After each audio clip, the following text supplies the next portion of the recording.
O governo de São Paulo anunciou hoje o plano para retomar a atividade econômica a partir do dia 11 de maio. Caio, suas primeiras considerações, por favor. Bom, sobre a coletiva de imprensa, nenhuma novidade, né? Ela foi, de fato, doutora, extensa, cansativa, autorreferente, midiática e de pouco viés científico. O governador, ele insiste na ideia de prorrogar a quarentena baseada numa data arbitrária, como se o vírus se importasse com o calendário do governo e a pandemia lesse PowerPoint. E ai de quem questionar a duração e o rigor do isolamento, né? Afinal, o resultado desse sacrifício todo é salvar vidas. Será mesmo? Eu tenho um estudo científico aqui de 2019, publicado por economistas e médicos sanitaristas do Brasil e do Reino Unido, na revista especializada The Lancet. Ele avaliou mais de 5 mil municípios brasileiros e concluiu que a cada 1% a mais na taxa de desemprego, a mortalidade aumenta meio ponto percentual. Segundo esse estudo, em razão da última crise econômica, aquela gestada no governo Dilma Rousseff, 31.415 pessoas tiveram sua morte diretamente relacionada aos efeitos da recessão econômica. Isso só na população jovem e adulta, não contabilizaram mortalidade infantil. Então aqui, voltando para 2020, o Sebrae já anunciou que pelo menos 600 mil empresas fecharam. As projeções de retração do PIB estão oscilando entre 5%, 7%, 9%.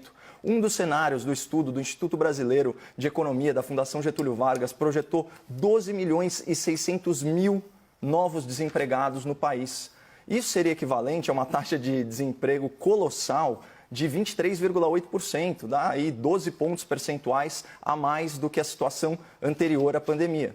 E se para cada ponto a mais no desemprego aumenta aí meio ponto a mortalidade, a tendência é que o número de mortes no país cresça pelo menos 6%.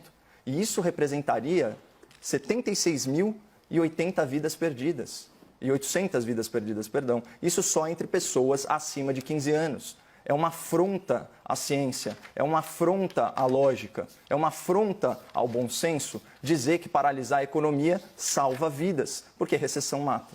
Outro argumento muito comum entre os teimosos advogados aí da radicalização do isolamento diz respeito à capacidade do sistema de saúde. De fato, a variável mais determinante para a sobrevivência de um paciente grave é a existência de leitos de UTI. Só que a percepção do grande público é de que o sistema do estado de São Paulo, que é o epicentro da epidemia, ele está absolutamente saturado. A imprensa contribui para esse clima de pânico ao publicar manchetes como aquela que a gente já discutiu aqui. O Hospital Emílio Ribas tem 100% da sua capacidade ocupada. Ok, só que tem a informação fundamental. São só 30 leitos de UTI num estado que tem mais de 15 mil leitos de UTI.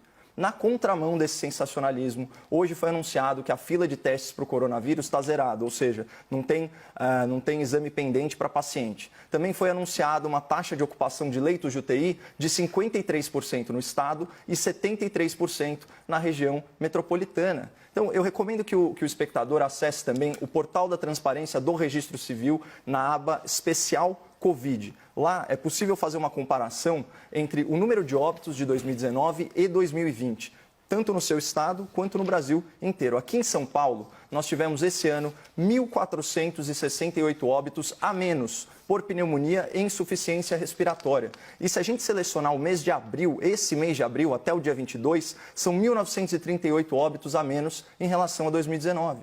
Ou seja, pelo menos aqui em São Paulo, o sistema de saúde está operando dentro de parâmetros razoáveis, ele está longe de colapsar. E as autoridades, elas tiveram tempo de sobra, tempo e dinheiro de sobra, para aumentar a nossa capacidade hospitalar. Então, se houver uma tragédia nessa pandemia, para mim a maior culpada será a má gestão pública. Por isso, fica cada vez mais difícil para o cidadão engolir que prefeitos e governadores estão salvando vidas, trancafiando as pessoas em casa. O que é certo é que muitos deles estão contratando sem licitação, rolando a dívida dos seus estados, se articulando para as eleições de 2020 até 2022 e posando de governadores responsáveis. Mas, enfim, já me alonguei muito. Você, espectador, é o melhor juiz para decidir se o seu prefeito ou o seu governador está realmente tão preocupado em salvar vidas.